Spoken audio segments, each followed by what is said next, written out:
Voilà, c'est parti. Donc, bienvenue à tous. Et puis, on est parti normalement pour 1h30 ensemble. Je vais essayer de le maintenir dans ce timing-là, comme je disais, au maximum. C'est la première fois que je donne sous ce format-là. Donc, je vais essayer de vous donner un maximum de valeur en 1h30, en sachant que je peux vous parler pendant des jours de l'énéagramme. Et donc, j'ai vraiment essayé de cibler ce qui pouvait servir tant à ceux qui découvrent vraiment, qui partent de zéro, qui leur permettrait d'identifier déjà, ou en tout cas d'avoir une idée sur leur énéatype, que vraiment ceux qui connaissent déjà, potentiellement aller un petit peu plus loin déjà sur certaines notions et comprendre le potentiel de ce qu'il y a derrière.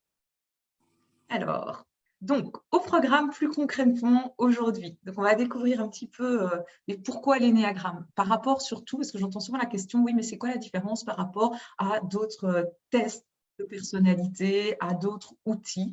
Alors déjà, pour moi, je vais vous expliquer pourquoi l'énéagramme, ce n'est pas un test de personnalité, je vais vous expliquer ce qu'il y a derrière, et également pourquoi, selon moi, ça a tellement d'impact, et en tout cas, ça a eu énormément d'impact dans ma vie, et ça en a beaucoup dans celle de mes clients quand ils le travaillent en profondeur. On va également réconcilier un petit peu énéagramme et neurosciences. Je vais vous montrer quelques notions de neurosciences qui viennent appuyer un petit peu l'impact de l'énéagramme. Et puis, on rentrera dans le vif du sujet pour vous aider à identifier votre énéatype si vous n'avez pas encore d'idée. Et là, je vais vraiment essayer de vous donner un tableau assez rapide de voir un petit peu qu'est-ce qui vous parle, quel type pourrait être le vôtre, mais aussi immédiatement, qu'est-ce qui se joue dans la partie subconsciente, c'est-à-dire des choses potentiellement, vous allez peut-être vous reconnaître dans le type, mais des choses dont vous n'avez peut-être pas encore pris compte et qui peuvent vous aider à aller plus loin et à commencer un chemin, ou à continuer pour beaucoup, un chemin de travail sur soi. Et puis, au-delà de tout, pour ceux qui souhaiteraient aller plus loin et vraiment développer une connaissance plus fine de l'énéagramme, je vous expliquerai comment c'est possible via l'école. Ça va pour vous en termes de programme? Parfait. Ok, alors je continue. Donc, l'énéagramme. Alors déjà, il y a pour moi une croyance de base sur l'énéagramme, c'est qu'on a tout en nous. C'est-à-dire que vous allez peut-être vous reconnaître dans différents types et c'est tout à fait normal parce que toutes les caractéristiques que je vais décrire, on les a en nous. La différence, pourquoi est-ce qu'on va se reconnaître davantage dans certains types? C'est parce qu'on a choisi un camp de base principal, choisi inconsciemment évidemment, au fur et à mesure du développement dans notre enfance et qui va se fortifier dans l'âge adulte. Ce camp de base, en fait, c'est certaines parties de notre identité qui vont venir se renforcer. Alors, pourquoi on renforce ça justement? Eh bien, parce que le but, dès qu'on est tout petit, ce que notre cerveau va tenter de faire, c'est de nous protéger de la souffrance émotionnelle qui peut être déclenchée quand on a peur d'être seul, quand on a peur de ne pas être aimé, de manquer de valeur, etc. Et donc, on va développer vraiment des mécanismes de protection qui vont venir nous protéger de la souffrance émotionnelle. Eh bien, l'énéagramme, c'est chaque type a un ensemble de mécanismes de protection plus ou moins profonds et qui va permettre de nous aider, mais qui va aussi nous limiter à certains moments. Alors, pourquoi est-ce que, pour moi, je vais descendre d'un cran, donc pourquoi est-ce que pour moi, je vous disais, ce n'est pas un outil de personnalité? Il y a un test qui permet de faire l'énéagramme, d'ailleurs je vous en partagerai un après, qui se base principalement sur la personnalité. Qu'est-ce que je mets derrière personnalité? C'est l'ensemble des comportements physiques, tout ce qui s'exprime, tout ce que d'autres personnes pourraient voir de vous. Le problème, quand on s'arrête là, et c'est le problème que, en tout cas, c'est ma vision par rapport aux tests de personnalité, c'est comme ça que je les ai expérimentés dans le passé, c'est que c'est assez enfermant. Et j'entendais des personnes, surtout en entreprise, dire « Ok, mais moi, c'est normal, je suis ESTJ pour MBTI ou je n'ai pas un outil que je maîtrise spécialement, mais c'est ça, je pense, ESTJ, MBTI, n'hésitez pas à me corriger. Je suis tel type, dans le disque, je suis telle couleur, etc. etc. » Et donc, c'est normal que je fonctionne comme ça, point. Sous-entendu, l'autre n'a qu'à s'adapter.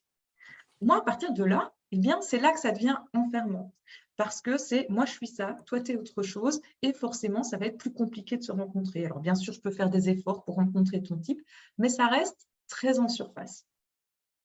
Là où, pour moi, c'est intéressant l'énéagramme, c'est qu'il va beaucoup plus loin que la personnalité. Il travaille sur l'identité. Et là aussi, je vais vous donner une définition pour être clair, pour être sûr qu'on parle tous le même vocabulaire. Donc, pour moi, je vous ai dit, il y a le soi, c'est-à-dire qu'on a tout en nous. Et il y a des choses, c'est comme si on était une boule à facettes, il y a des choses qu'on va faire briller, laisser briller, parce qu'on a vu quand on était petit que ça avait l'air de plaire, ça avait l'air de fonctionner, ça avait l'air de nous apporter de l'amour, de la valeur, une reconnaissance de notre valeur, etc.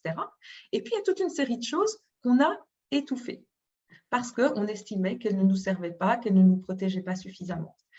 Et l'ensemble, à un moment T, donc aujourd'hui, l'ensemble de ce qui brille chez vous et de ce que vous avez étouffé, de ce qui est obscurci comme facette, c'est votre identité.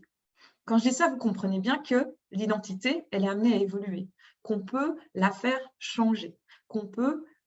et comment on va la faire changer? Eh bien, en rendant lumineuse, en enlevant, en révélant des parts de soi, en fait, en enlevant la suie qu'on a mis pour étouffer joyeusement des parts qu'on ne voulait pas, pour révéler ces parts-là. Pourquoi est-ce qu'on va les révéler? Pourquoi on veut vouloir les révéler?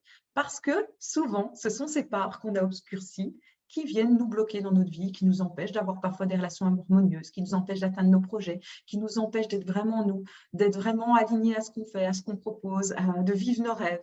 Donc, c'est vraiment ça. Et l'énéagramme, qu'est-ce qu'il fait? Il se focalise sur l'identité. C'est-à-dire que c'est comme s'il révélait les barreaux de la cage qu'on ne voyait pas pour pouvoir décider de, dans certaines situations, je les fais disparaître, ces barreaux. Donc, pour moi, c'est vraiment ça. Donc, au lieu d'être enfermant comme le sont, et à nouveau, c'est ma vision des choses, certains tests de personnalité, je trouve que ça ouvre. Et quand on découvre son énéatype, c'est jamais la fin du chemin. Au contraire, c'est le début du chemin. Parce que c'est là qu'on va pouvoir vraiment apprendre à se connaître beaucoup plus en profondeur et éventuellement, pour ceux parmi vous qui accompagnent, à aider vos clients, vos patients à se connaître beaucoup plus en profondeur également. N'hésitez pas, si vous avez des questions, des choses qui ne sont pas claires, etc., à les mettre dans le chat. Je vais essayer d'y répondre au maximum au fur et à mesure. Maintenant, en fonction du timing, si jamais, je garderai certaines questions plus précises pour la fin, pour être sûr que chacun puisse avoir accès à l'entièreté.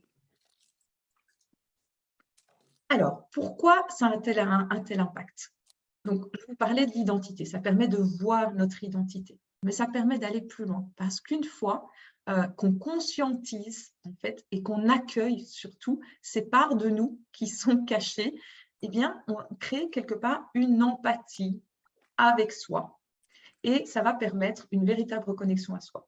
Mais aussi, ça permet de comprendre en réalité ce qui se joue à des niveaux de profondeur plus importants chez l'autre. C'est-à-dire que souvent, on va être énervé, déclenché ou bien déçu de comportements qu'on va voir en face, dans nos relations proches par exemple, ou même dans des accompagnements, de se dire mais pourquoi cette personne ne bouge pas ou pourquoi elle réagit comme ça, et ça peut venir nous déclencher. En fait, c'est parce que là, à nouveau, on s'arrête au niveau de l'expression des comportements visibles. Quand on descend et qu'on comprend ce qui se situe en dessous, seulement à ce moment-là qu'il peut y avoir de l'empathie, et je vais revenir sur cette notion d'empathie qui peut paraître très vague ensuite, et qui permet une vraie connexion à l'autre. Alors, pourquoi ça crée cette empathie, justement? Parce que l'énéagramme, il permet, en visualisant les mécanismes de protection, il va connecter chaque énéatype à ses peurs profondes. Et ça, ce n'est pas toujours des choses que vous allez trouver dans les livres sur l'énéagramme, parce qu'il y a énormément de livres, il y a énormément de formations sur l'énéagramme. Ça, ces peurs profondes, ce sont des peurs que j'ai pu identifier au travers du coaching neuro-identitaire. Pourquoi? Parce que simplement, comme la base du coaching neuro-identitaire, c'est de travailler beaucoup plus en profondeur, eh bien, ces peurs se révèlent au fur et à mesure chez de nombreux clients. Et donc, il y a des recoupements qui se créent et ça permet de faire apparaître également, au-delà des peurs, les besoins qui ne sont pas nourris pour chaque énéatype.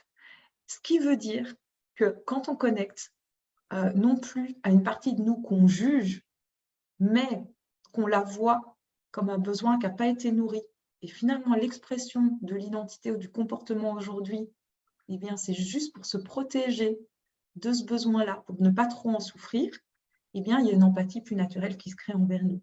Pareil pour les autres. Donc, je l'ai utilisé pas mal en entreprise également, parce que dans une équipe, par exemple, quand on commence à comprendre finalement les peurs un peu plus profondes des autres et les besoins qui ne sont pas nourris, eh bien, on va être beaucoup moins dans le jugement, on va être beaucoup moins déclenché par ce qui se passe de l'autre côté. Et le fait d'entrer en empathie avec ces parts-là, eh bien, ça permet de déposer nos mécanismes de protection, pas de s'en débarrasser, mais de les déposer et donc de changer d'identité. On va s'en déconditionner, j'aime bien appeler ça déposer les masques. Parce que finalement, ces mécanismes de protection sont des masques qu'on porte et qui nous empêchent de vivre tellement plus. Alors, je reviens un petit peu sur les neurosciences. Pour ceux qui me suivent, vous savez que c'est quelque chose que j'adore. Le secret de l'empathie, qu'est-ce qu'il y a dans l'empathie? C'est une étude qui date déjà un petit peu, de 2004. Il y a 3 éléments pour ressentir l'empathie. C'est un terme qui paraît assez vague, qui peut paraître parfois pour certains complètement instinctif et pour d'autres complètement un peu bisounours. En réalité, pour vraiment ressentir cette empathie, il y a 3 éléments. Il y a la compréhension mentale de ce qui est vécu. Si je ne comprends pas ce que vit l'autre, je ne peux pas rentrer en empathie.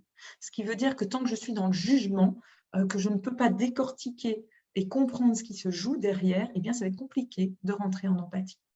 La deuxième partie, c'est partager émotionnellement l'affect, c'est-à-dire de vraiment ressentir ce que la personne vit. Mais attention, et c'est là que la troisième partie est super importante, il y a des personnes qui s'estiment extrêmement empathes, mais qui en fait vivent plutôt de la compassion. La différence entre empathie et compassion, c'est que compassion, je vais me connecter aux émotions de l'autre, je vais les incorporer à l'intérieur de moi et je vais les vivre et les ressentir comme si elles m'appartenaient, comme si elles étaient à moi. Ce n'est pas de l'empathie, parce que quand vous êtes dans cet état-là, vous êtes moins à même d'aider l'autre, vous êtes moins à même de réellement pouvoir le soutenir.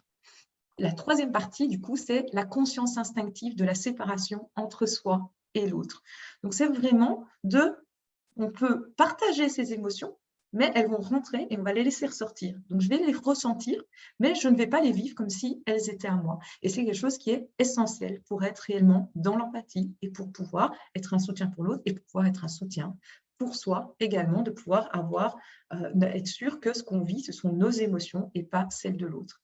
Et comme vous le voyez, je vous ai dessiné en dessous les grandes parties du cerveau. Eh bien, on retrouve ces 3 centres globalement dans le cerveau. Le centre mental, qui est plutôt notre cortex, qui est la partie la plus évoluée. Le centre émotionnel, qui gère globalement la plupart des émotions. Ce n'est pas le seul, le centre mental en gère un peu aussi, mais c'est quand même là le centre limbique, où se gère la plus grosse partie. Et puis, notre centre instinctif, ou plutôt reptilien. Donc, on retrouve ces 3 composantes. Alors, vous allez me dire, mais c'est bien, mais quel est le lien avec l'énéagramme? Eh bien, il se fait que, bien qu'on utilise tous, sans aucun doute, les 3 centres, on a tous un centre préférentiel. Et notre énéatype, notre camp de base, eh bien, il s'appuie sur un de ces centres préférentiels. Alors, ça ne veut pas spécialement dire, j'ai mis des petites attentions, parce que ce n'est pas parce que j'ai un centre émotionnel que je vais ressentir pleinement mes propres émotions.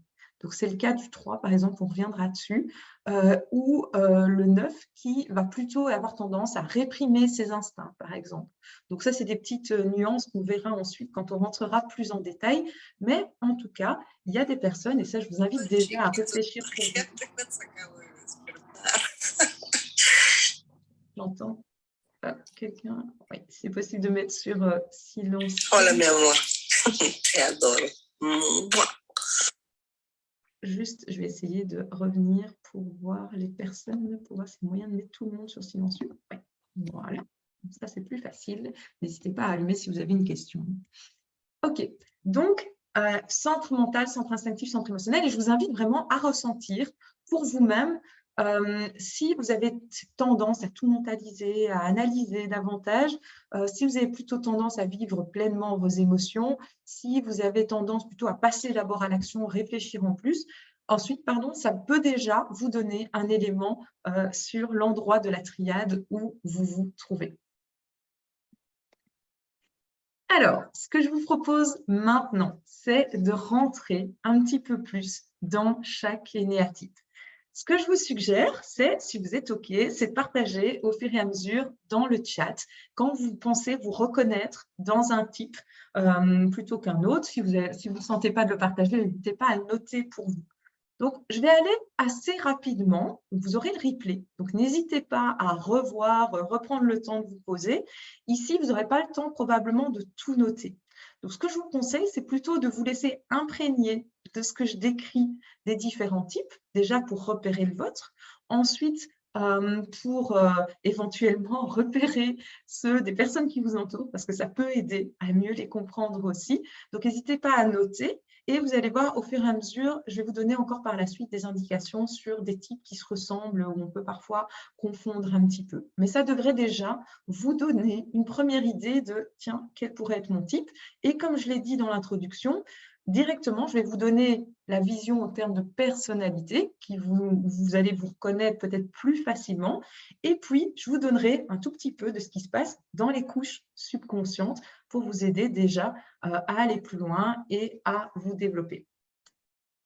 Alors, je vais commencer. Donc, en général, en énéagramme, on commence par le 8. Ce qui peut paraître contre-intuitif, il y a une raison très simple à ça, c'est qu'on commence par les bases instinctives, parce que ce sont celles qui ont le besoin le plus rapidement possible de rentrer dans le vif du sujet, et le 8 est le plus impatient des bases instinctives, généralement.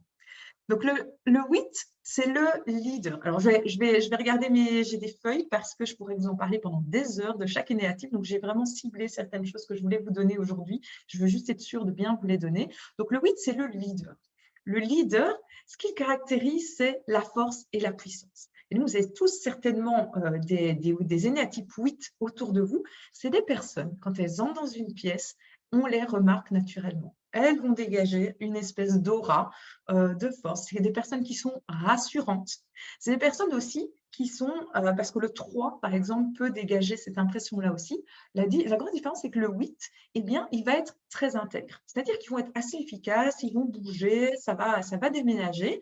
Ils veulent atteindre leurs objectifs, mais pas par n'importe quel moyen malgré tout. On verra que le 3, ça peut être différent.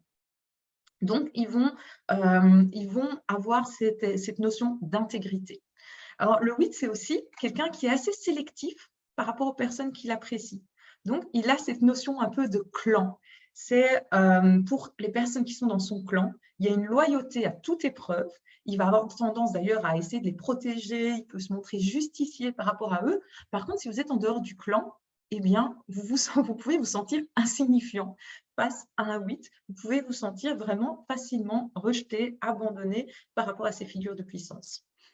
C'est aussi un énéatype qui peut rentrer dans des colères impressionnantes, qui peuvent avoir l'air parfois de sortir de nulle part. J'ai une petite fille de 6 ans qui est un énéatype 8.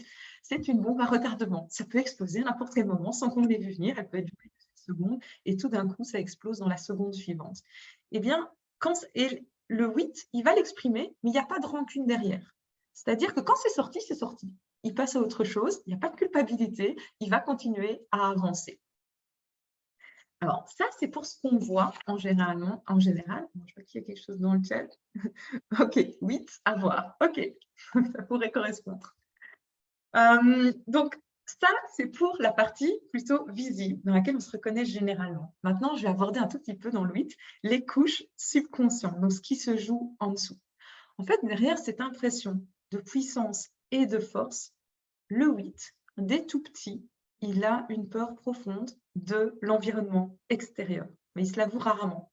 Et donc, en fait, il va tenter de le contrôler, il va tenter d'avoir ce contrôle sur les gens, il va tenter d'être fort, d'être puissant, il peut être dans la résistance par rapport à beaucoup de choses, se pousser plus loin que ce qu'il veut, parce qu'en réalité, eh bien, sa plus grande peur, c'est d'être impuissant et c'est de se sentir tout petit par rapport à ce qui se passe autour de lui. Alors, c'est aussi quelqu'un qui va hiérarchiser ses relations, donc tu es au-dessus ou en dessous. Pourquoi? Parce qu'il y a ce besoin de contrôler, de savoir, est-ce que, un peu comme cet esprit grégaire, est-ce que je peux me rassurer et me dire, OK, je suis au-dessus, ou s'il se trouve avec quelqu'un qui l'estime plus puissant que lui, sous une dimension ou une autre, eh bien, il va faire profil bas et il va naturellement s'adapter. Mais donc, c'est quelqu'un qui a besoin de pouvoir contrôler cette hiérarchie dans les relations. C'est aussi quelqu'un qui peut être amené à s'auto-compliquer la vie sans s'en rendre compte. juste pour se prouver à lui-même, inconsciemment évidemment, qu'il est dans la maîtrise, qu'il est dans sa puissance. Donc, il peut arriver à se mettre des bâtons dans les roues lui-même pour ça.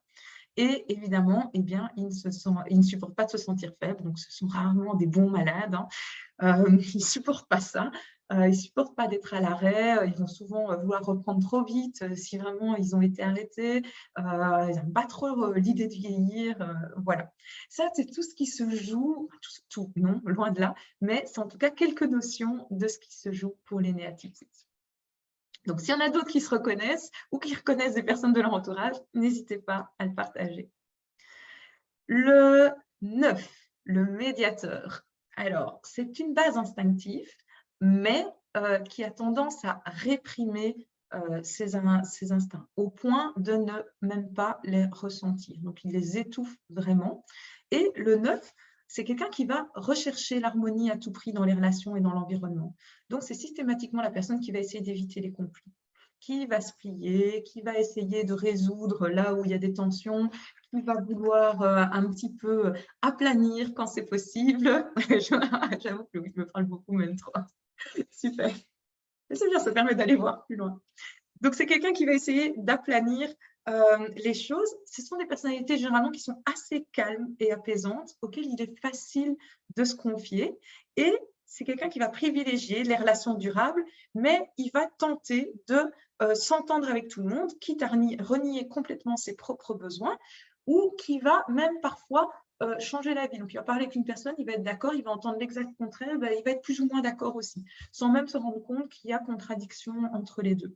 Et c'est un énéatype qui peut résister au changement, mais surtout au changement dans les relations. C'est-à-dire qu'une fois qu'une relation s'est amenée à évoluer tout le temps, mais si la personne en face bouge parce que elle évolue dans qui elle est, et donc forcément la relation évolue, il va avoir tendance à vouloir rattraper ça, et donc il va s'écarter progressivement de ses propres besoins pour se remettre dans la relation. Alors, qu'est-ce qui se joue derrière pour cet énéatype-là? Eh bien, il y a une peur profonde de ne pas être aimable, dans le sens de ne pas pouvoir être aimé. Et donc, pour lui, une relation harmonieuse, c'est le synonyme de « on m'aime, j'aime la personne et elle m'aime ». Et donc, c'est un type qui va rarement se mettre en colère. D'ailleurs, il y en a qui vont même affirmer ne pas avoir de colère du tout en eux. En fait, ils en ont autant que les autres. Et en tant que base instinctive, la colère est généralement une émotion assez puissante, mais elle va être complètement refoulée. Donc, elle va bouillonner dans le fond. Ce qui veut dire que quand il va ressentir l'écart avec ses propres besoins de manière inconsciente, ça va créer de la frustration et il peut même avoir une tendance passive-agressive. Donc, c'est des personnes qui peuvent être assez gentille en fait et très agréable la plupart du temps, et tout d'un coup il y a une petite pique qui va sortir et on ne comprend pas d'où elle vient. Et bien c'est juste ça qui s'est accumulé, c'est toute cette colère qui a été complètement étouffée et qui va s'exprimer par petites pointes à certains moments. Et c'est quelqu'un qui va avoir tendance à fusionner avec l'autre justement, au point de ne même plus se rendre compte que ce qu'il suit, ce n'est pas ses envies à lui, mais c'est les envies de son partenaire ou les envies des personnes qui lui sont proches. Et donc qui va avoir tendance à vraiment renier un peu qui il est au profit de l'autre, sans même s'en rendre compte. Voilà, ça c'est pour le 9. Alors, je ne sais pas s'il y en a où ça résonne particulièrement, ou qui se reconnaissent là-dedans, qui reconnaissent des profs peut-être, n'hésitez pas à le partager. L'énéatype 1. Alors, l'énéatype 1, qu'on appelle le perfectionniste, c'est celui qui va respecter les règles. Lui, il va viser clarté, efficacité, il est généralement bien organisé. Donc, si vous voulez quelqu'un qui va vous régler les choses au carré, c'est vers un énéatype 1 qu'il faut se tourner parce qu'il va vous régler ça, mais comme du papier à musique. En termes d'organisation, tout va être nickel, parfait. Ça peut parfois le faire paraître rigide aux yeux des néatypes qui n'ont pas ce mode de fonctionnement. Et même pour lui, parfois, il peut ressentir qu'il est perfectionniste un peu trop à l'extrême et que ça peut venir freiner certains de ses projets. Il a une envie constante d'améliorer les choses et il va avoir tendance à juger facilement ceux qui n'en font pas assez. Donc, quand il estime que quelqu'un est plutôt en mode trop cool, il va le juger très vite de feignant, il ne va pas comprendre spécialement qu'il y a un autre mode de fonctionnement derrière. C'est aussi quelqu'un qui aime bien être en contrôle, hein, un peu comme le 8. Il n'aime pas les situations chaotiques, il aime bien que les choses soient claires, nettes. Et c'est quelqu'un qui aime avoir raison et qui va rechercher la justice à tout prix et qui va avoir tendance à se justifier aussi pour permettre, pour rationaliser ce qu'il fait, je vais dire comme ça. C'est un énéatype que j'attire très peu en coaching neuro-identitaire, je pense parce que comme il aime bien aussi avoir une connaissance de comment les choses se passent de manière très claire, aller voir fort en profondeur en lui, eh bien, c'est plus compliqué ou plus effrayant peut-être que d'autres énéatypes. Donc, je suis curieuse s'il y en a aujourd'hui. Alors, qu'est-ce qui se joue en dessous pour notre perfectionniste, notre énéatype 1? Eh bien, il a un référentiel interne super puissant de ce qui est juste et de ce qui n'est pas juste. Toute sa vie, il s'est construit ce référentiel et il a une notion extrêmement précise de ce qu'il estime juste et pas juste. Et donc, il va très vite juger les autres, mais il va encore plus vite se juger lui sur tout ce qu'il fait. Donc, ce qui vient derrière tout ça, le fait de mettre les choses au carré, eh bien, il y a une peur profonde d'être pris en erreur par rapport à cette référence interne. Et donc, c'est un type qui va se contrôler en permanence. Et donc, il peut, comme je disais, dégager parfois une impression rigide. C'est pas qu'il est rigide en soi, mais c'est qu'il a tellement cette notion de justice qu'il va vouloir, en tout cas, mettre du contrôle là-dessus. C'est un type qui va pouvoir exprimer de la colère quand il estime justement qu'une situation est injuste, mais très vite, il va culpabiliser de s'être laissé aller parce qu'il juge la colère en tant que telle comme quelque chose qui n'est pas juste. Et donc, il va vouloir trouver des raisons externes qui vont justifier sa colère et qui vont expliquer pourquoi il s'est laissé aller à ça. Et donc, c'est vraiment cette peur d'esprit en erreur qui peut se jouer derrière. Alors, je vois Lisa, dans le groupe instinctif, mix 9-1-8. Ouais. J'ai dit un grain de vin. OK. Alors, ça, c'est quelque chose, Lisa, merci pour ce commentaire parce que je ne l'ai pas précisé. Donc, on a un camp de base, mais souvent, on a ce qu'on appelle une aile en énéagramme, c'est-à-dire qu'on va pencher soit d'un côté, soit de l'autre, et donc aller rechercher des éléments du type d'à côté qu'on va incorporer. C'est comme si on avait un type au début, on hésitait entre deux types, et par exemple, ma deuxième fille, elle est 4, aujourd'hui elle est très 4, mais quand elle était petite, elle était entre 4 et 5, et ça a oscillé longtemps jusqu'à se stabiliser d'un côté, mais souvent on garde des aspects de l'autre. Ok, Maïté, je pencherai pour le 9, mais j'attends la suite. Écoute peut-être le 2 aussi, qui peut parfois être confondu avec le 9. Donc, on y arrive. Super. Alors, pour le type 2, donc, c'est le type qu'on appelle altruiste. On l'appelle altruiste parce que c'est le type qui va se mettre au service de l'autre, souvent au sacrifice de sa propre vie. Donc, c'est un type qu'on va retrouver assez souvent dans les métiers d'aide à l'autre. Donc, on en trouve pas mal évidemment dans l'accompagnement, mais aussi infirmier, infirmière, assistant social, des auxiliaires de vie, des choses comme ça. Donc, ce type de métier les attire évidemment énormément. C'est un type qui a fort besoin de se sentir aimé, apprécié, mais surtout nécessaire et utile. Alors, il a besoin de se sentir utile. Je reviendrai en dessous pour expliquer ce qui se joue vraiment dans cette notion d'utilité. Vous verrez qu'on descendra encore un petit cran par la suite. Donc, ils ont tendance à se positionner en sauveur d'une personne en particulier ou envers un groupe pour aider à créer la dynamique, par exemple. Ça va dépendre parce qu'il y a parfois des sous-types aussi. Il y en a qui vont être plus orientés vers le groupe, d'autres plus orientés vers la personne individuelle. Et donc, c'est un type qui aime les interactions émotionnelles, qui se connecte facilement aux émotions de l'autre, parfois au point de se sentir submergé. Donc, quand je parlais tout à l'heure de la différence compassion, empathie, avec le côté de j'arrive pas à mettre la limite entre moi et l'autre, le 2, il peut très vite tomber dans la compassion, qui va vivre pleinement ce que l'autre vit. Alors, généralement, ils sont assez faciles à détecter, ceux-là, soit pour soi ou pour d'autres.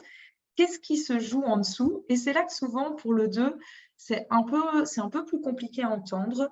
Pourquoi? Parce que pour lui, c'est tout ce qu'il est. Cette attention à l'autre, ce côté altruiste, c'est vraiment qui il est. Et en réalité, ce qui se joue derrière, c'est qu'ils vont entretenir l'image de la personne agréable, disponible, mais en réalité, à travers l'utilité à l'autre, ils répondent à leurs propres besoins. Ils se rassurent par rapport au fait qu'ils ne seront pas abandonnés. Et je reviendrai dans le niveau plutôt neuro-identitaire là-dessus par la suite. Donc, quelque part, c'est leurs besoins qui nourrissent. Et il n'y a pas à en être honteux, il n'y a pas à se juger là-dessus ou à juger là-dessus. C'est le propre de l'être humain, c'est quand on rend service à l'autre, on répond à nos propres besoins. Et on ne peut être vraiment dans l'aide à l'autre que quand nos propres besoins sont déjà à minima remplis. Donc, c'est un cycle normal et naturel. Mais pour un élève type 2, c'est parfois plus difficile à entendre qu'il y a une notion, on va dire, non altruiste derrière l'image qui est entretenue.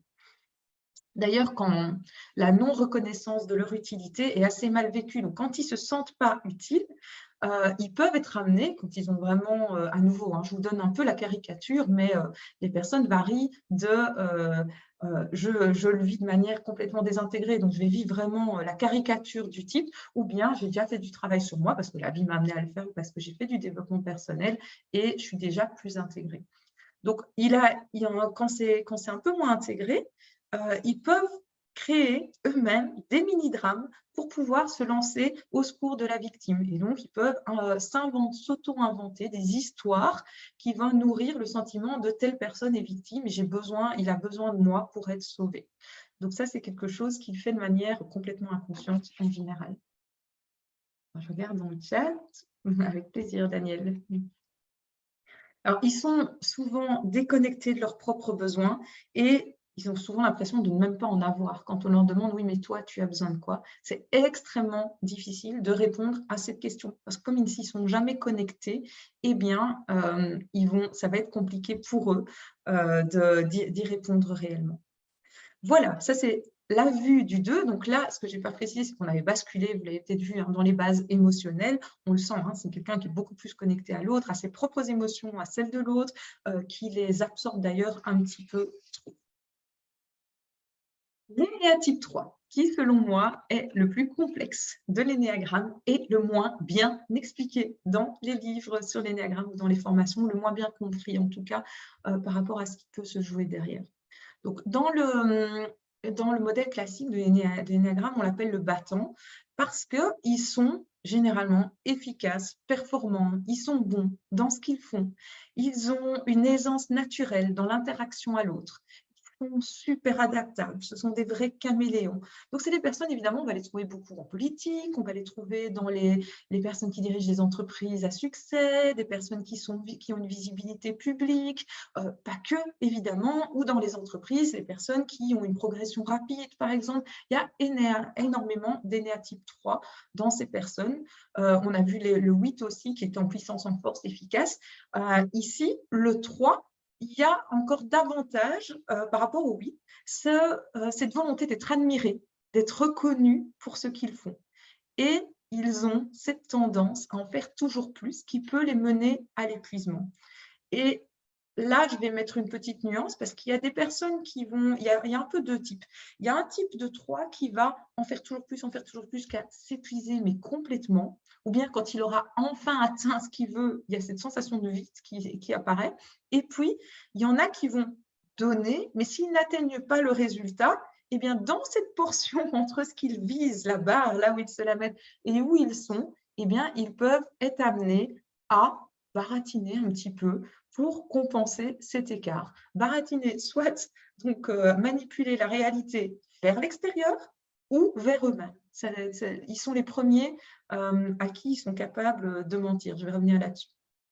C'est aussi un énéatype qui n'est pas contre le fait de briser les règles pour arriver à leur fin.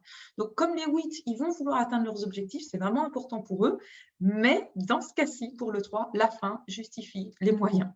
Donc, c'est OK, si j'ai, et ce n'est pas spécialement une vision de je peux faire du mal pour faire du mal, ce n'est pas ça que je suis en train de dire. Ils peuvent avoir une cause super noble, mais là où le 8, il va falloir que chaque pas soit noble également pour y arriver. Le 3, c'est si je sais que je peux apporter du bien derrière, peu importe si je juge un petit peu moins bien les actions entre-temps, pour peu que derrière, je sais que ça aura un impact positif, par exemple. Donc ça, c'est un petit peu différent. Alors, qu'est-ce qui se joue? Et peut-être d'abord, qu'est-ce qui se joue dans les couches subconscientes? Parce que comme ça, je vous donne la nuance et pourquoi je trouve qu'il est parfois moins bien expliqué dans les livres. En fait, le 3, ce qu'il a fait, c'est qu'il a identifié une image qu'il valorise, une image de la personne idéale. Et toute leur vie, ils vont tenter de correspondre à cette image en reniant les parties qui ne collent pas au profil. Et donc, souvent, c'est vrai qu'on met en avant cette image de battant, de réussite, d'efficacité, etc. Mais ce n'est pas tous ce qu'ils visent. J'ai connu des énéatypes 3 qui étaient plutôt dans le côté très zen, presque méditants, on va dire, vraiment des personnes qui ont cette apparence extrêmement calme, posée, qui ne vont pas viser spécialement la réussite, le succès à tout prix. Mais derrière cette image-là, il y a tout autre chose qui vit. Derrière le côté zen, calme, il peut y avoir énormément de colère, par exemple. Et généralement, ils le savent. Ils savent qu'ils sont capables de partir dans des colères incroyables ou dans des instants de vide complètement incroyables. Mais ils vont entretenir cette image-là. Donc, dans le 3, il peut y avoir à peu près n'importe quelle image qui est valorisée. C'est pour ça que parfois, les 3 ont plus de difficultés à se reconnaître. Alors, le problème, c'est que, comme ils dissocient qui sont vraiment de leur image, qu'ils mettent tellement de focus sur leur image, c'est qu'ils en oublient parfois à oublier qui ils sont vraiment. Et donc, on se retrouve avec des personnes qui, en une fois, se retrouvent à 40, 50 ans, parfois un petit peu plus tard, avec cette impression de vide et de mais qui je suis au fond, et est-ce que c'est vraiment beau ce qu'il y a derrière, et qui vont avoir peur d'aller voir potentiellement. Ils ont aussi cette capacité, donc je vous disais, c'est une base émotionnelle. Alors, ce qui est surprenant chez le 3, ça peut être surprenant, c'est que ça n'a pas l'air du tout, quand vous le côtoyez, d'être un profil émotionnel. Au contraire, les émotions au placard. Pourquoi c'est une base émotionnelle? Eh bien, il va renier ses propres émotions, donc il va s'en dissocier parce que c'est une perte d'efficacité. Par contre, il est extrêmement puissant pour se connecter, même inconsciemment, aux émotions des autres. Ce qui veut dire qu'il va très vite pouvoir ressentir les émotions des autres et, je parlais du caméléon, s'adapter pour donner à l'autre ce qu'il a besoin, avec derrière l'idée de ça me servira bien à un moment ou à un autre. Donc, il y a vraiment cette notion, et d'ailleurs, j'ai une amie qui est énéatype 3 et qui me dit « Non, mais moi, je ne manipule pas. » J'appelle ça de la manipulation, et j'adore le terme parce que c'est vraiment ça. Ce n'est pas spécialement des grandes manipulations, c'est des petits trucs, des petits où on va dire à la personne ce qu'elle a envie d'entendre, voilà, et ça va donner l'impression d'une personne très agréable à côtoyer, par exemple, parce que finalement, elle a l'air de bien me comprendre. Le truc, c'est avec le 3, je passe un peu plus de temps dessus parce que je vous disais, il est un peu plus complexe, c'est qu'ils sont souvent les premiers à se manipuler sans s'en rendre compte, en se dissociant de leurs émotions, mais quelque part, ils pensent parfois aller bien, alors qu'en dessous, il y a tout qui chavute et ils n'arrivent pas à réconcilier les deux, ce qui vient les bloquer dans certains endroits. Voilà, ça c'est pour le 3. Donc une base émotionnelle un peu plus particulière et qui est super riche. Il y a 1000 choses à dire encore sur le 3 derrière, évidemment comme pour tous, mais qui est super riche quand on la comprend en profondeur. Le 4, donc base émotionnelle, alors là, généralement, vous ne pouvez pas le manquer. Hein, c'est des personnalités qui sont hyper expressives d'un point de vue émotionnel. Dans les hauts, donc en termes de joie intense, d'enthousiasme, comme dans les bas, pour la tristesse, la mélancolie, sont souvent des artistes nés. Alors, ils ne l'exploitent pas toujours, mais ils sont souvent assez connectés à leur corps. Donc, ils peuvent s'exprimer. Il y en a qui s'expriment facilement dans la danse, d'autres dans la peinture ou dans n'importe quel art. Il y a souvent un côté très artistique chez le 4 du fait de cette connexion puissante à leurs émotions. Ils sortent généralement du lot, c'est-à-dire qu'ils adorent leur propre unicité, originalité. Donc, tout comme le 2 qui avait cette image d'altruiste, le 3 qui a cette image, peu importe laquelle il a définie, mais qu'il valorise à tout prix, le 4, il se reconnaît vraiment dans cette image d'unicité, d'originalité, il va la cultiver, même si par moments, ça peut le faire se sentir en décalage complet par rapport à son environnement. Ce qui va être, ce qui peut être compliqué d'un côté, et en même temps, on va voir quand on regarde dans les couches subconscientes que quelque part, ça vient nourrir ce décalage par rapport à l'environnement. C'est aussi un type qui, émotionnellement, ce n'est pas facile parce qu'ils se sentent souvent victimes de leur vie, de leur passé, et ils vont régulièrement ressasser les malheurs qui sont les leurs, ce qu'ils vivent qui est compliqué au quotidien, ce qu'ils ont vécu dans le passé, etc. Alors, qu'est-ce qui se joue en dessous? Pourquoi ils ont un tel besoin de se différencier, de vivre les émotions de manière aussi intense? Eh bien, parce qu'ils ont cette peur profonde de ne pas exister, et pour eux, ils existent dans leur différence. À leurs yeux, être ordinaire, c'est ne pas avoir de valeur. Donc, ils ont l'impression que s'ils ne se différencient pas, ils ne vont pas recevoir l'amour, la reconnaissance qu'ils méritent. Et donc, il y a ce côté différenciation qui va créer l'écart potentiellement avec d'autres. Alors, je vais dire dans le chat, ma fille Kat, tout à fait, elle souhaite comédienne théâtre. Ouais, exactement. Souvent, ils adorent ça. Hein. Ce côté, je dis parfois sur les 4, il y a le côté comédia dell'arte, et même dans leur vie. Leur vie est une comédie ou un drame, selon. Mais il y a ce côté, en effet, et souvent, ils s'expriment assez facilement, les faits dans le théâtre ou dans ce genre de choses également. Les émotions fortes, en fait, qu'ils cherchent à expérimenter, le fait de les ressentir, ça les rend plus vivants. Mais aussi, ils l'utilisent comme une espèce de brouillard pour ne pas aller voir, pour ne pas être confrontés à qui ils sont vraiment et pour ne pas faire face au présent. Et donc, ce qui est complètement inconscient chez le cat, c'est qu'en fait, c'est lui-même qui renforce ses propres émotions. Il est capable de les gonfler complètement, positives, ce qui peut être très agréable, ou des émotions qu'on va avoir tendance à juger plus négatives, tristesse, colère. Souvent tristesse d'ailleurs, il va avoir tendance à le gonfler aussi. Par exemple, ma fille qui est un énéatype 4 également, elle peut passer en un quart de seconde de la joie la plus extrême à la détresse la plus profonde. Et pour peu qu'elle se rende compte que c'est elle qui est en train de l'amplifier, elle a 8 ans, donc elle a déjà compris ça à force, que c'est elle qui l'amplifiait, elle est capable de l'arrêter sur un même claquement de doigts.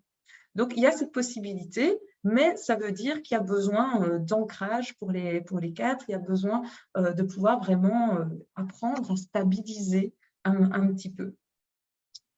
En plus de ça, quand ils sont dans des émotions qui sont fortes, quelque part, ça va leur attirer l'attention. Et pour eux, c'est si on me donne de l'attention, si on me reconnaît dans mon côté, à quel point ma vie est compliquée, eh bien, ça va m'amener de l'amour quelque part. Ouais, je vois 15 ans, ouais. En effet, c'est parfois compliqué dans ces âges-là aussi, quand ils n'ont pas encore compris ça, parce que l'adolescence, évidemment, est un amplificateur émotionnel. Donc, ils vont se sentir sauvés, ils vont avoir envie d'être sauvés, parce que pour eux, si on me sauve, c'est qu'on m'aime. Et donc, ils peuvent même créer au quotidien, inconsciemment, bien sûr, des situations dont ils vont être la victime, où l'environnement va se retourner contre eux, où ça va bien se passer, où ils vont vivre des choses difficiles, compliquées, etc., où leur passé va revenir les hanter, parce que ça va attirer ce côté sauveur en face qu'ils apprécient tout particulièrement. Voilà, ça c'est pour le 4. Alors, on va rentrer dans l'énéatype 5 et donc dans les bases mentales. Et le 5 est une base extrêmement mentale. Vous allez voir tout de suite la différence par rapport quand on passe du 4 au 5. Le 5, c'est un profil qu'on reconnaît quand même souvent assez facilement. C'est un profil qui est souvent, tout le temps, très introverti. Ils peuvent parfois avoir l'air même de vivre dans leur propre bulle. Ils sont assez secrets par rapport à ce qu'ils vivent, à ce qui se passe réellement à l'intérieur, et ils peuvent être réticents à laisser les personnes entrer dans leur monde. Moi, j'avais mon grand-père qui était 5. Je pense que s'il y avait 8 phrases qui sortaient sur la journée, c'était une grande, grande journée. Généralement, il y avait 3-4 phrases sur la journée. Alors, ça ne veut pas dire qu'il ne se passe rien à l'intérieur, au contraire, dans leur tête, ça tourne en permanence. Il y a énormément de choses qui se passent. Ils ont d'ailleurs tendance à accumuler les savoirs, donc de préférence sur une base rationnelle, détaillée. C'est plutôt un profil d'expert. Ils vont aller chercher des jobs qui correspondent souvent à ça. Si ce n'est pas le cas, ils sont souvent en décalage complet, ils ne vont pas être bien. Ils adorent remettre en cause les certitudes des autres et ils vont plus facilement se tourner justement à des métiers d'expertise aussi parce que ça leur permet de passer du temps seuls. Ils vont généralement éviter la foule. Et ils parlent très peu, du coup, sauf si c'est à propos de leur expertise. Alors là, tout d'un coup, ils peuvent devenir des vrais moulins à parole. C'est une base mentale, donc qui va être plus dissociée de ses émotions. Et le 5 en particulier, il accorde très peu de valeur à ses émotions et à celles des autres, parce qu'il les juge comme inutilement énergivores, et on va voir après pourquoi quand on regardera un peu les couches subconscientes. Ils n'aiment pas se sentir envahis, donc tout ce que, comme je disais, tout ce qui est événement de groupe, c'est vraiment problématique pour eux.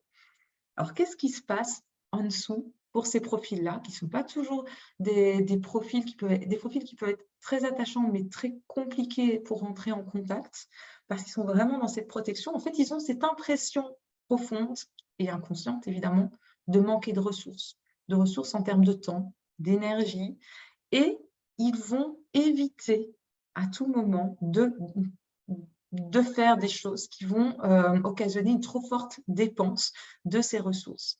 Donc, comme je disais, leur cerveau, il travaille en permanence de manière intense, mais pour eux, dès que ça quitte leur corps, dès que ça sort, c'est une dépense de ressources et donc il y a des peurs inconscientes qui vont se réveiller. Ce sont des profils aussi en dessous qui ne se sentent pas importants, qui ne se sentent pas puissants, contrairement peut-être au 8 et au 3. Et ils ont peur de ce qu'ils ne comprennent pas. C'est pour ça qu'ils essayent d'ériger un peu cette petite forteresse des savoirs. Ils ne vont pas spécialement toujours les ressortir, parfois, concernant leur expertise. Ils vont tenter de rationaliser les choses autant que possible, et ce qu'ils ne comprennent pas, ils vont le repousser du bout de la main, voire les considérer comme non existantes. La notion d'infini, par exemple, peut faire peur à certains sens, parce que c'est quelque chose où il n'y a rien de tangible et ils n'arrivent pas à visualiser. Par exemple, je disais, ma fille qui était aussi entre 4 et 5, quand elle était toute petite, était plus 5, quand elle a compris que les nombres n'avaient pas de fin, elle s'en est roulée par terre d'angoisse. Donc, cette notion d'infini se marque là-dessus. Ah, Christelle, je reconnais bien mon fils, voilà. Ça aide parfois à comprendre un petit peu ce qui se joue derrière et que c'est pas parce qu'on peut parfois le vivre comme un rejet, le fait que les personnes se mettent dans leur bulle. Ça permet d'aller comprendre plus en profondeur ce qui se joue chez eux. Donc ça, c'est pour la première base mentale. La deuxième, le loyaliste, le 6. Alors, le 6, il doute en permanence. Donc, c'est une base qui est extrêmement anxieuse en général, ou pour ceux qui sont un peu plus dans la force, ils vont le décrire plutôt comme de la nervosité. Ils n'aiment pas reconnaître le côté anxiété qu'ils associent à la peur. Non, pas peur. Mais en tout cas, c'est une base extrêmement anxieuse. Et ils vont avoir tendance à essayer d'acquérir des certitudes avant de prendre toute décision. Donc, quand ils doivent prendre une décision, c'est le type de personne qui va aller demander l'avis de tout le monde, qui va peser le pour, le contre de chaque scénario, qui va revérifier, qui va élaborer les multiples scénarios de qu'est-ce qui pourrait aller mal. Alors, quand vous avez besoin de quelqu'un qui évalue les risques dans votre business, c'est parfait. Tournez-vous vers un 6 parce qu'il va vous identifier très, très facilement tout ce qui pourrait aller mal. Si vous voulez vous rassurer par rapport à ce que vous faites, ne posez pas la question à un 6. Mais donc, le mental va être extrêmement actif et il va avoir besoin d'anticiper les choses parce qu'il y a une peur de ce que l'environnement pourrait lui apporter, mais il y a aussi une peur interne de est-ce que je vais être capable de gérer les choses. Alors, ils sont naturellement attirés par l'autorité et en même temps, paradoxalement, ils ne lui font pas du tout confiance. Donc, ils vont systématiquement se tourner vers ces figures d'autorité, mais avec le côté un peu parfois esprit de contradiction et avoir envie d'aller challenger et particulièrement méfiant. Par contre, là où ils sont extrêmement loyaux, c'est par rapport à leurs amis, à leurs valeurs, ce sont des personnes sur lesquelles on peut compter. Ce sont des personnes, si vous prenez le temps d'investir dans la relation avec eux, que vous pouvez garder toute leur vie amis et dans une relation proche parce qu'ils sont extrêmement loyaux. Mais du coup, ils attendent également un comportement réciproque parce que si ce n'est pas le cas, ils vont très rapidement se sentir trahis également. Alors, dans les couches subconscientes, qu'est-ce qui se joue? Donc, ils sont dans le doute constant parce qu'ils ont l'impression que dans la vie, il y a des bons et des mauvais choix. Et que, j'ai intérêt à faire le bon et que ça veut dire que si je m'engage sur la mauvaise route, il y a cette impression potentiellement d'être coincé à vie, ce qui va les maintenir dans l'immobilité et au final les pousser vers soit je ne bouge pas, soit je prends la solution du moindre risque, même si ce n'est pas celle qui me convient le mieux. Donc, c'est extrêmement difficile de faire des choix alignés à soi, alignés à son intuition, déjà aussi parce qu'ils sont déconnectés de leur intuition et ils ont des difficultés à faire confiance dans leur propre jugement. Ce sont aussi des types où la blessure d'abandon peut être assez active. Et donc, la loyauté qu'ils vont développer, c'est aussi pour éviter de se retrouver seuls. Donc, il y a une grande peur chez eux de solitude et c'est aussi pour ça qu'ils vont se développer cette loyauté. Alors, sur les néatypes 6, il y a 1000 autres trucs à dire également. C'est un néatype dans lequel les personnes ne se reconnaissent pas spécialement, même quand elles le sont. Personnellement, d'un point de vue énergétique, quand je suis face à quelqu'un et que je ressens son stress inconsciemment, il y a un stress qui se dégage, mais complètement inconscient de la personne elle-même, souvent, par la suite, il s'avère que ce sont des néatypes 6. Donc, pour ceux qui sont sensibles à ce genre de choses, il y a moyen de les repérer aussi de cette manière-là parfois. En tout cas, ça donne une première indication que ça pourrait être un néatype 6. Il n'y a jamais rien de figé dans le mur. Je ne sais pas s'il y en a qui se sont reconnus, comme je disais, ce n'est pas toujours celui dans lequel il est le plus facile de se reconnaître, mais en tout cas, si vous êtes une base très mentale, si ça cogite beaucoup chez vous, si ça tourne en permanence et un peu, ah, je vois Sarah un petit peu, ok, ouais, mon compagnon, ok. Donc, ouais, ce sont des bases qui vous cogiter tout le temps, qui ont plus facile là-dessus que de passer à l'action. Des 6 qui sont déjà plus avancés en termes de réalignement et de chemin de développement personnel vont plus facilement passer à l'action, évidemment par la suite, comme tous les types. Hein, dès qu'on se libère de ça, ça peut évoluer, ça peut changer. On n'est pas coincé dans notre énéatype, mais quand il est dans ses mécanismes de protection, ça peut donner ça. Le dernier type, l'épicurien, c'est le type 7. Je regarde le chat. Mon mari est 6, d'apparence, il les aime, mais en profondeur très stressé. Et je confirme, il cogite beaucoup au point de ne pas dormir. Je confirme pour l'avoir coaché, il est 6. Donc, en effet, et on le sent facilement, en effet. Et il y a ce côté très loyal, etc. Maïté, ce serait peut-être bien pour moi aussi, 6. J'hésite entre plusieurs types. OK. Mais à la fin, s'il nous reste un peu de temps, n'hésitez pas à les mettre et je pourrais peut-être indiquer quelques différences pour t'aider à cibler un petit peu mieux. L'énéatype 7, donc c'est l'éternel optimiste. Ah, je regarde juste. Marie et 6 également chez Virginie. Ah, OK. Donc, l'éternel optimiste, c'est le 7. Il voit principalement, non, il voit que les côtés positifs de la vie.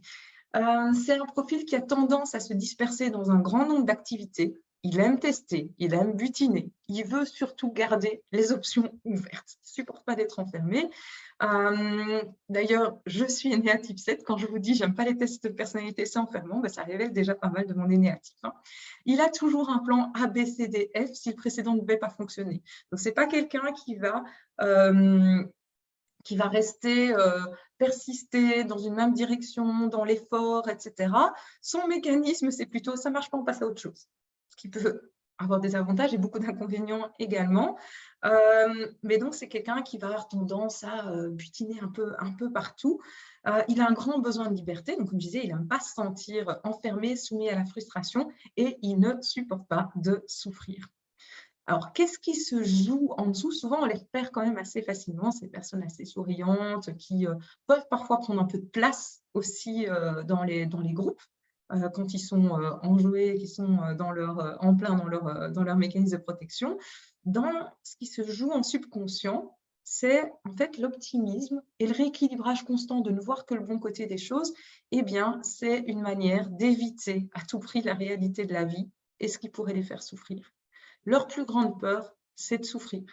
Et donc, ils vont sans arrêt avoir tendance à mettre sous le tapis les éléments négatifs, à refuser les émotions plus négatives, ce qui, dans certains cas, permet d'avancer facilement, permet d'avancer dans la vie, permet de garder des choses en place, mais il y a énormément de déni.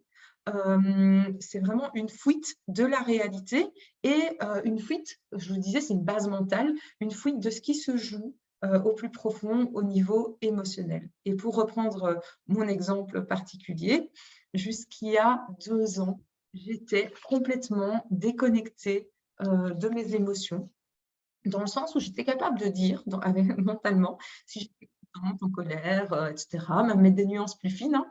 Par contre, je ne le ressentais absolument pas dans mon corps. Et je n'ai découvert qu'il y a 2 ans et demi maintenant, que j'étais censée ressentir les émotions dans le corps. Donc, c'est pour vous dire à quel point le 7, dans ses mécanismes de protection, peut se dissocier complètement. Le 3 peut avoir ça aussi.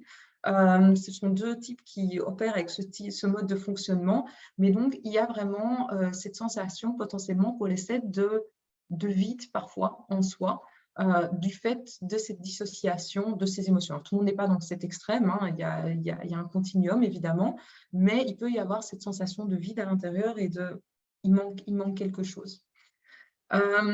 Et à contrario, ils ne supportent pas le vide parce que justement, ils ont peur que dans le vide, ils soient amenés à ressentir tout ça et donc à souffrir. Et donc, ils vont avoir tendance à s'occuper, se rendre efficace, à passer dans tout. À passer d'une chose à l'autre, à multiplier, à remplir leur agenda encore pour ne jamais avoir à vivre le vide. Alors, Julie, perso, je n'arrive pas à me positionner entre le 7 et le 3. Alors, je vais donner quelque chose qui va t'aider. Tu me diras après, mais j'ai mon idée au final sur ton énéatype, du fait de t'avoir coaché quelques fois. Donc, la différence entre… Alors, il y a 2 différences entre le 7 et le 3 principal, je trouve, qui aident à les changer. C'est que le 7, s'il y a trop d'efforts à faire, il va abandonner très vite. Il va changer de direction. C'est une première. Mais ce que je trouve qui est encore plus flagrant, c'est que une émotion qui est très active chez le 3 et pas chez le 7, et une blessure qui est très active chez le 3 et moins chez le 7, c'est la trahison, c'est la colère et la trahison. Le 3, il peut se sentir facilement trahi, ça va créer des colères et il va la gérer de manière froide. Je reviendrai là-dessus. La colère est plus froide, plus dans elle peut perdurer dans le temps. Le 7, la colère n'est pas spéciale. La trahison, bien sûr, on a toutes les blessures, mais le 7, la trahison est potentiellement moins active. Si on fait quelque chose contre lui, il va avoir plutôt tendance à fouiller, on va dire, à laisser derrière lui, mais sans que ça déclenche autant de colère, en tout cas, ou sans qu'il reste ce sentiment de « je lui en veux encore » pendant longtemps. Donc ça, c'est une des choses. Si vous sentez que la colère monte quand même facilement, à moins de petites attaques, au moins de petits trucs, eh bien, il y a plus de chances que vous soyez un 3. Le 3 a également besoin de plus de reconnaissance, c'est une troisième chose d'ailleurs qui aide, a besoin de plus de reconnaissance de sa valeur que le 7 a plus de facilité à reconnaître sa propre valeur. Le 3, il y a besoin de l'acclamation un peu extérieure, de la reconnaissance de l'extérieur, etc. Donc voilà, Julie, j'espère que ça t'aide. On peut en rediscuter quand tu veux. Moi, j'hésite entre 8 et 3. J'ai l'impression que je suis 8, mais au travail j'étais 3. J'étais commerciale. Ouais, Cindy. Donc, il se peut en effet que dans le cadre du travail, dans de la commerciale, ou bien par exemple, moi j'ai été consultante 10 ans en entreprise et donc je faisais également beaucoup de ventes et je devais m'adapter. J'ai développé également une partie, j'ai pris en fait des parties d'énéatype 3 parce que ça me servait, parce que ça me permettait d'être hyper adaptable, etc. Donc, je vois en effet, donc c'est possible que dans certaines situations, vous ayez tendance à aller chercher certaines parties d'un énéatype qui vous servent, hein, c'est le but en fait, de manière générale. Et donc, il se peut que tu aies employé le 3 en étant 8, c'est pas impossible. Après, c'est le 8, il va plutôt se mettre en colère quand son autorité est contestée, quand on ne reconnaît pas ce qu'il a décidé, donc il est un petit peu plus autocratique. Le 3, il va être plus fin, on va dire, dans la manière de s'adapter et de se faire accepter des autres. Ça peut aussi être une petite finesse pour le détecter. Christelle, j'hésite entre 3 et 7, un peu des deux. Oui, je t'ai rencontrée il n'y a pas longtemps. La première, parce que je vous avoue que je le ressens aussi de manière un peu énergétique. Donc, c'est-à-dire en fonction de l'énergie que vous dégagez, ça permet, au fur et à mesure qu'on affine, de ressentir. Christelle, spontanément, je t'ai plus vu 7 que 3. Pourquoi? Parce que le 3, énergétiquement, je ressens souvent cette dissociation, cet écart entre l'image et la personne qui a derrière, que je n'ai pas spécialement ressenti chez toi. Mais voilà, c'est juste une première impression, ce n'est pas la vérité absolue, évidemment. C'est vous qui êtes les plus à même de vous reconnaître. Donc ça, c'est pour vous donner une idée. Alors Sophie, je reste sur l'idée d'être 4 avec elle en 3. Ouais. Alors énormément d'artistes à succès sont 4 avec une aile en 3 parce qu'ils ont ce côté artistique en eux, cette connexion à leurs émotions et en même temps ce côté un peu battant, un peu de j'y vais et je fonce là-dedans. Je me sens tant 7 et 8. Ouais, donc il se peut en effet, un 7 avec une aile en 8 peut ressembler très fort à un 8 s'il est dans un environnement qui pousse ça.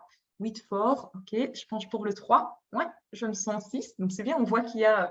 Et j'ai l'impression que, comme je disais, donc j'attire peu de 1 et peu de 5, parce que ce sont des personnes qui ont souvent, hein, pas systématiquement, hein, moins envie d'aller chercher en profondeur. Donc en effet, je n'en ai pas encore vu ressortir ici. Donc ça confirme un peu l'impression générale que j'avais là-dessus aussi, ce qui est toujours intéressant. Vous voyez que je vous ai mis aussi un test Virginie de L en 1. Ouais, pour travailler avec toi, Virginie, je confirme, c'est aussi ce que je perçois de l'extérieur. Je vous ai mis un test gratuit qui est pas mal fait. Après, méfiez-vous des tests parce qu'évidemment, notre cerveau a tendance à biaiser et à nous donner la belle image qu'on a envie d'avoir nous-mêmes. C'est une première chose. Deuxièmement, un test n'est jamais concluant. Mais si vous avez envie d'aller confirmer ce que vous avez ressenti aujourd'hui, n'hésitez pas à le faire. Il y a également des tests payants, celui de Riso Hudson qui est plutôt bien fait. Mais même eux, les créateurs du test, disent qu'il n'est fiable qu'à 70 ou 70%. Donc, faites attention avec les tests et je vous invite vraiment à aller vous reconnaître plutôt en fonction de ce qui est partagé. A priori, alors je lis les commentaires, hein, a priori plutôt 2, mais avec des forts penchants 1 et 3. Ouais, donc c'est tout à fait possible d'avoir une aile. On m'a vendu être 3. J'ai fait le test, 5 à 82%, 3 à 2%. OK. Trop bizarre que je me reconnais bien dans le 3. Donc, en effet, c'est vraiment important de voir où vous vous reconnaissez, pas vous fier au test. De manière générale, les 3, à moins qu'ils soient hyper dans ce côté battant, je donne tout, je m'épuise, mais rien de moins que le succès, ce qui n'est pas l'image, comme je disais, systématique du 3. Quand ils sont là-dedans, ils se reconnaissent bien. Tous les autres ont généralement tendance à ne pas se reconnaître dans le test. À combien de types on peut s'identifier? Alors, ça, je vais repréciser justement. Donc, en gros, vous pouvez vous identifier à tous les types parce qu'on a tout en nous. Plus on va… alors, une nuance. Le 3 a tendance à se reconnaître dans tous les types, puisqu'il est caméléon, donc il peut prendre un peu de tout très, très facilement. Mais aussi, si on a déjà fait énormément de développement personnel ou si la vie nous a amené à nous développer personnellement, hein, c'est plus on va s'intégrer, c'est-à-dire plus on va se déconditionner des barreaux de notre cage, plus en fait on va, et je pense que c'est le slide suivant, non, je vais en prendre un…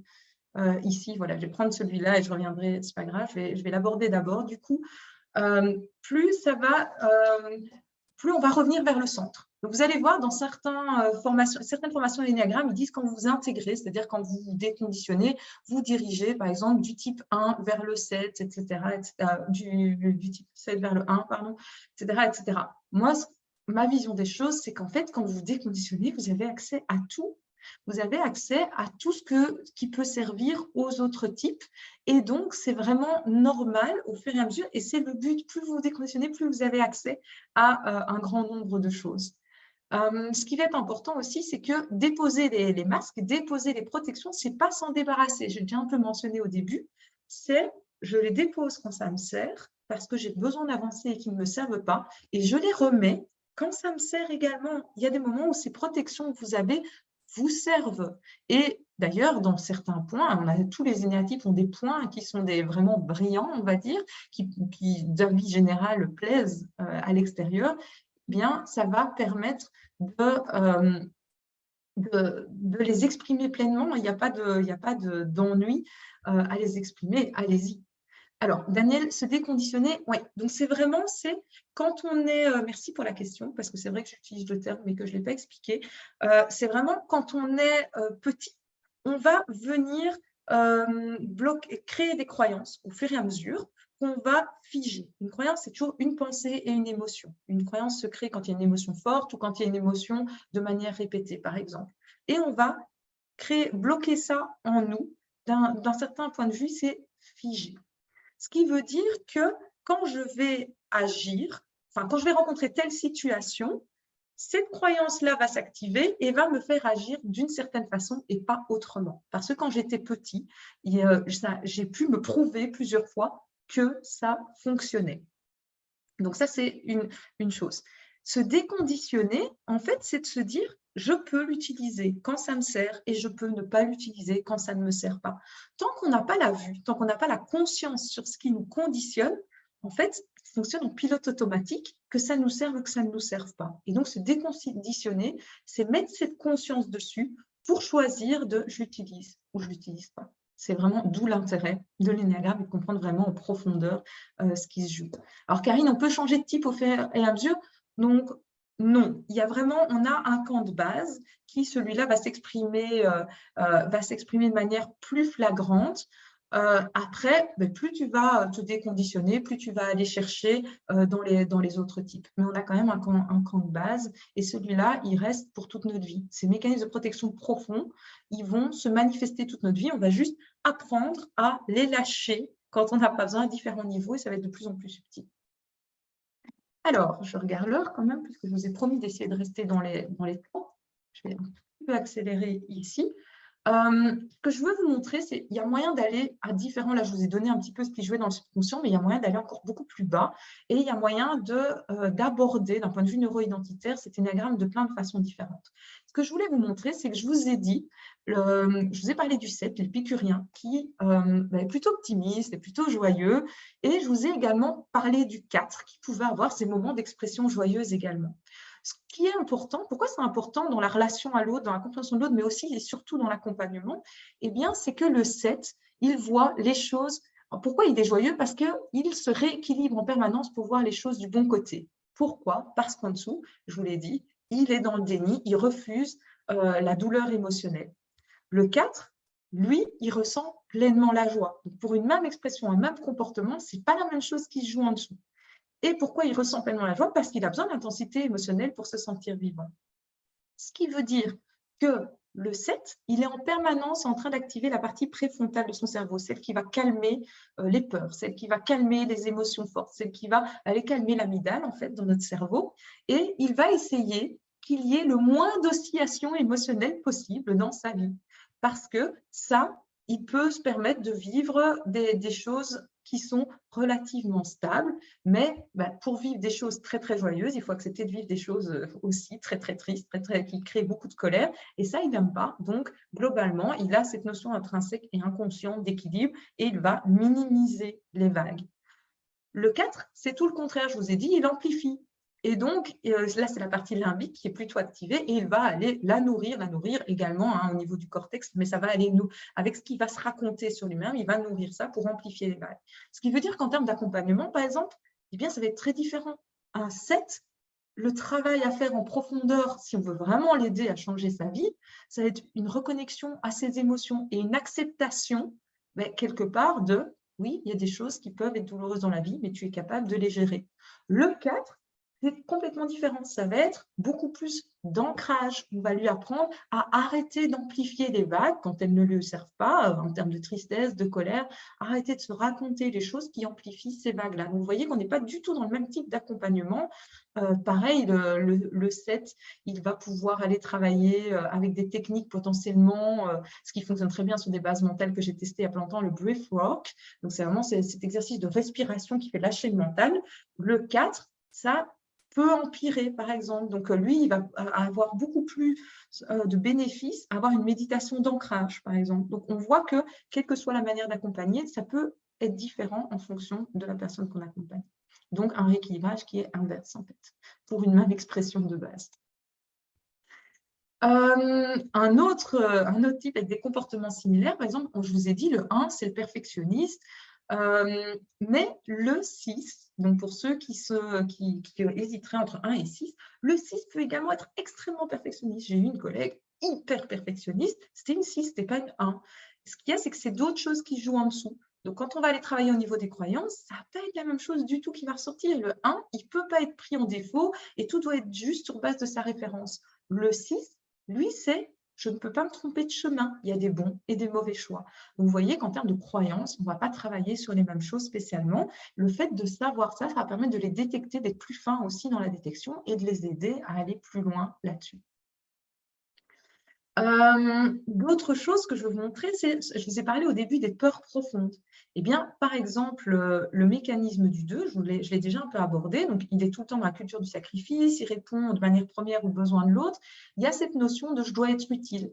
La peur profonde, c'est que personne ne sera là pour moi quand j'en aurai besoin. Et donc, qu'est-ce qui fonctionne en dessous?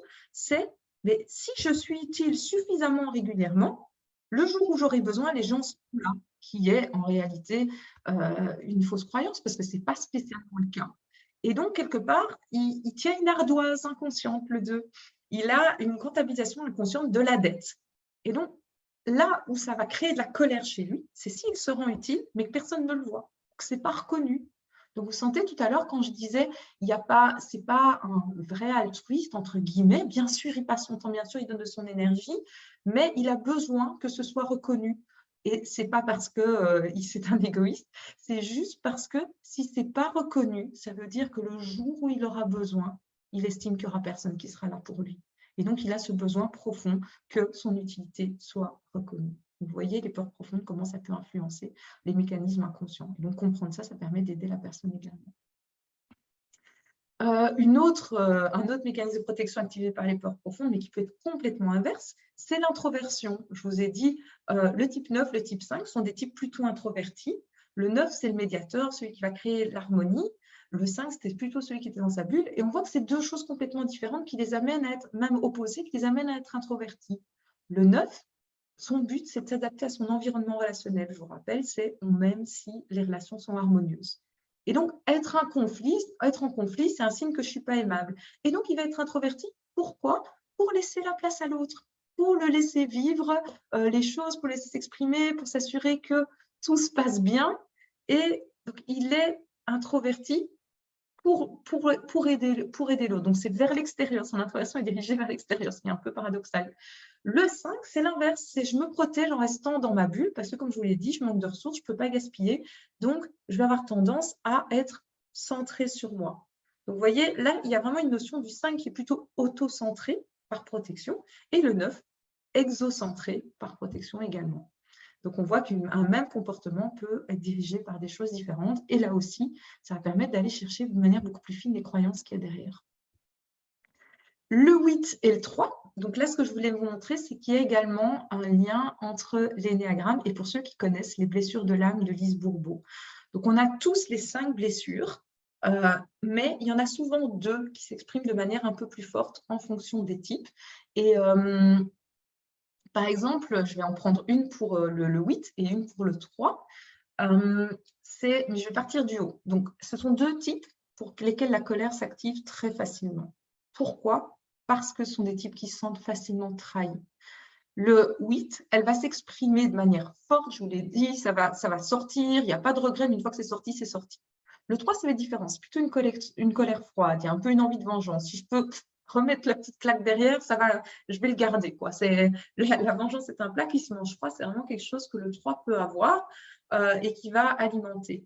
Mais aussi, ce qui est important, c'est de voir que la trahison, eh bien, c'est d'autres blessures qui vont venir l'activer. Par exemple, le 8 va se sentir principalement trahi quand sa blessure d'abandon se réveille. Donc, les blessures sont liées entre elles aussi. Et donc, quand il se sent abandonné, il le vit comme une trahison extrême. Le 3, c'est plutôt le rejet. C'est si on vient attaquer son image, par exemple, son image de lui, l'image qu'il s'est créée, il va le vivre comme un rejet profond, il va le vivre comme une attaque, il va le vivre comme une trahison.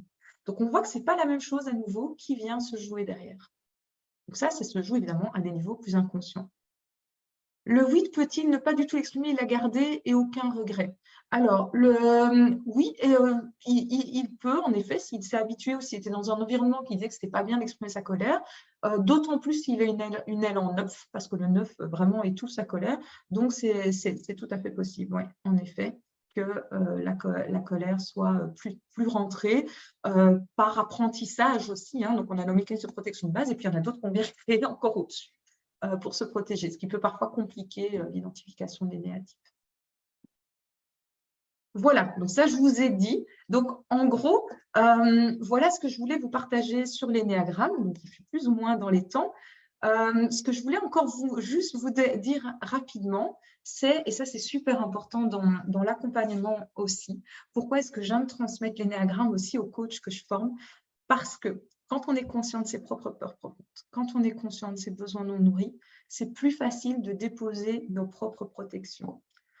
Or, qu'est-ce qui se passe d'un point de vue du cerveau? Quand on enlève nos protections, en fait, il y a, quand on est en relation avec quelqu'un, même par Zoom, hein, il y a une synchronisation des ondes cérébrales qui se fait entre les deux personnes.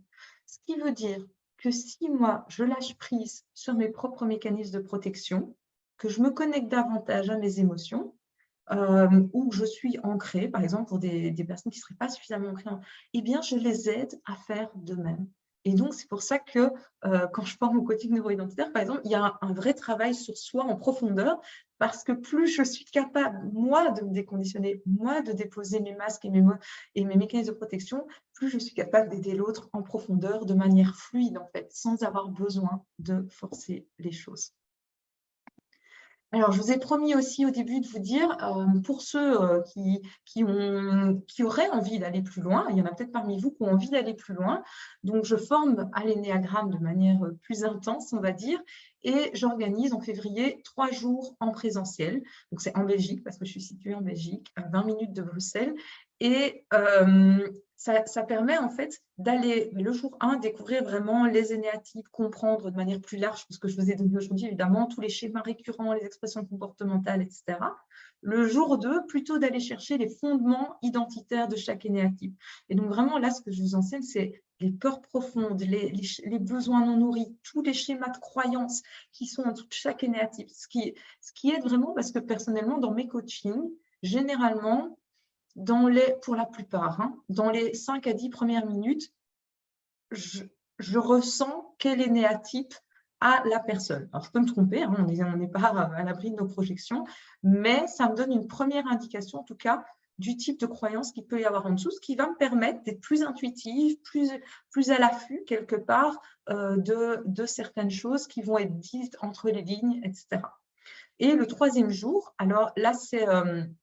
donc, la formation, elle est destinée autant aux personnes qui ont envie de se découvrir elles-mêmes ou d'améliorer leur relation à l'autre que des personnes qui auraient envie d'utiliser dans l'accompagnement. Donc, elle fonctionne pour les deux. Et le 3e jour, donc là, on est vraiment sur travailler la relation à l'autre. Comment on va entrer en contact avec des profils, avec chacun des profils. Comment on va les amener à bouger, que ce soit en termes d'accompagnement, mais aussi dans l'entreprise, par exemple, pour des personnes qui seraient managers. Comment je peux les amener à comment je peux communiquer avec eux sans lever leur mécanisme de protection de manière automatique, ce qui va permettre eux-mêmes de bouger naturellement, plus naturellement. Donc voilà, tout ça, c'est ce qu'on voit sur les 3 jours. Le 1er jour, c'est en mode ludique, un peu cluedo pour découvrir les énéatypes plus en profondeur. Et puis, on va travailler aussi par petits groupes pour être sûr que les choses s'ancrent chez vous.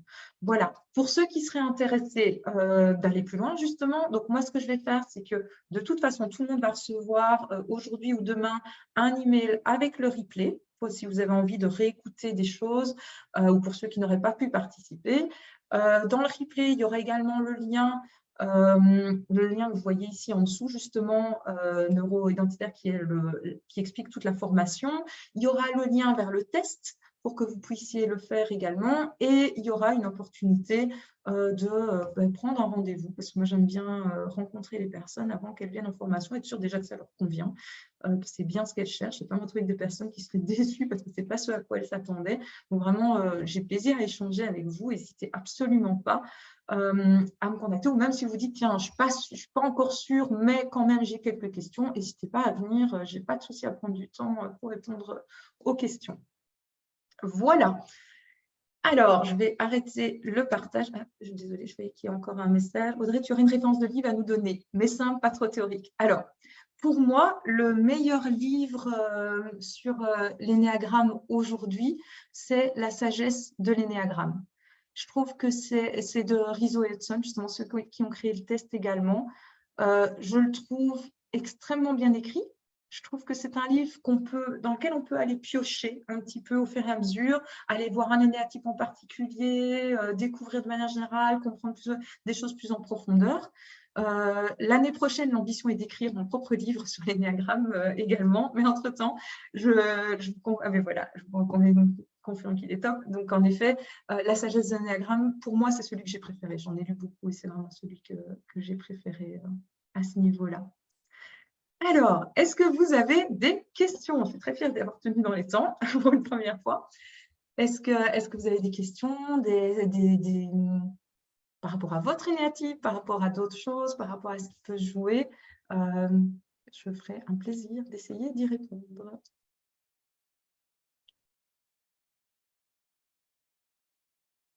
Oui, donc la CG d'énéagramme, je vois dans le chat, c'est l'un des plus complets, bien expliqué. Ouais, je trouve aussi. Merci, super moment, avec plaisir. Voilà, n'hésitez pas à me mettre dans le chat s'il n'y a pas de questions, alors ce que vous avez pensé de la session. Enfin, pour moi, c'est toujours agréable d'avoir du feedback aussi, qu'il soit positif ou négatif, pour améliorer les choses.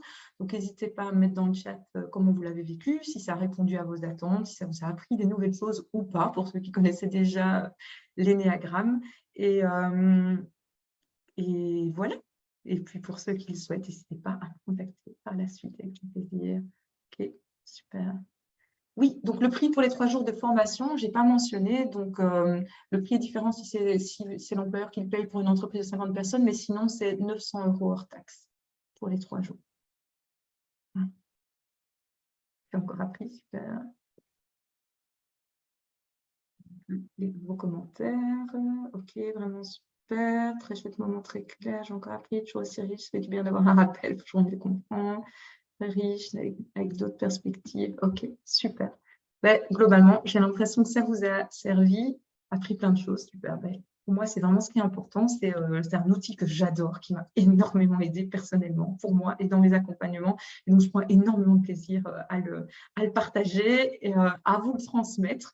Donc, très heureuse que ça ait déjà pu vous donner des éléments. Apporte un complément à la numérologie ou c'est une autre approche. Ça peut apporter un complément. Alors, il n'est pas lié à la numérologie, pas comme le Human Design qui se base sur la date de naissance, par exemple. Mais je pense qu'il y a probablement moyen de créer des liens. Je ne suis pas formée à la numérologie, donc je ne l'ai jamais fait moi-même. Mais voilà, à voir. Pour ceux qui seraient formés à la numérologie, intéressant de voir en effet si vous pouvez trouver des liens. Pour moi, par contre, là où je n'ai pas la réponse aujourd'hui, c'est est-ce que l'énéagramme est quelque chose, l'énéatype est quelque chose qui se développe de ce qu'on vit dans notre petite enfance, ou, j'ai un peu plus tendance à le penser comme ça, ou bien est-ce qu'on est avec notre énéatype, peut-être pour les personnes plus spirituelles, sur base de ce qu'on a vécu dans d'autres vies, on est avec quelque part une paire de lunettes qui va nous amener à voir le monde d'une certaine façon. Évidemment, je n'ai pas la réponse. J'ai tendance à, vu en tout cas juste l'expérience de mes 2 filles qui étaient tellement différentes à la naissance et dont l'énéatype s'est tellement marqué par la suite, j'ai cette tendance à croire qu'on est avec une prédisposition, en tout cas pour un énéatype en particulier. Et c'est ce qui est tellement intéressant de comprendre ce qui se joue derrière, parce que ça nous permet, toute notre vie, en fait, ça va nous impacter, cet énéatype. Ce n'est pas qu'on s'en débarrasse à un moment. Il est tout le temps là. Donc, plus on met de la conscience dessus, plus on sait ce qui se joue et plus ça permet d'aller loin et d'avancer et de se déconditionner. À partir de quel âge on peut faire le test pour les enfants? Alors, faire le test en lui-même, c'est compliqué pour un enfant. Par contre, sur base de tout ce que j'ai dit, on peut commencer.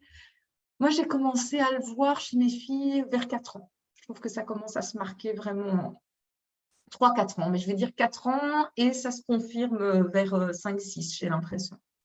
C'est là que c'est le plus visible, parce que quelque part, la colère, un enfant de 2 ans et demi, la plupart ont des colères, par exemple. Donc, c'est difficile de savoir est-ce que c'est vraiment un énéatype qui exprime sa colère ou est-ce qu'il est juste capable d'exprimer sa colère et de délimitation de lui-même. Pas encore sûr d'avoir découvert mon type, mais j'ai pris des informations à suivre. Ok, c'est intéressant de faire le test pour voir ce qui ressort, en sachant que c'est limité et que voilà, mais j'espère que tu pourras avoir un peu plus de clarté sur ton type et potentiellement, voilà, ça permet de tracer son chemin. Super, mais pile dans les temps. Merci à vous tous. Merci pour vos questions. Merci pour les interactions. Comme je disais, j'ai pris beaucoup de plaisir. Donc, je vous souhaite une très belle après-midi. Pour certains, on se retrouve bientôt. Pour les autres, je vous souhaite tout le meilleur. Et à tout bientôt. N'hésitez pas à me contacter, même si par la suite, sur l'énéagramme, je ferai un plaisir d'y répondre. Voilà. À Merci, bientôt. au revoir. Au revoir. À bientôt.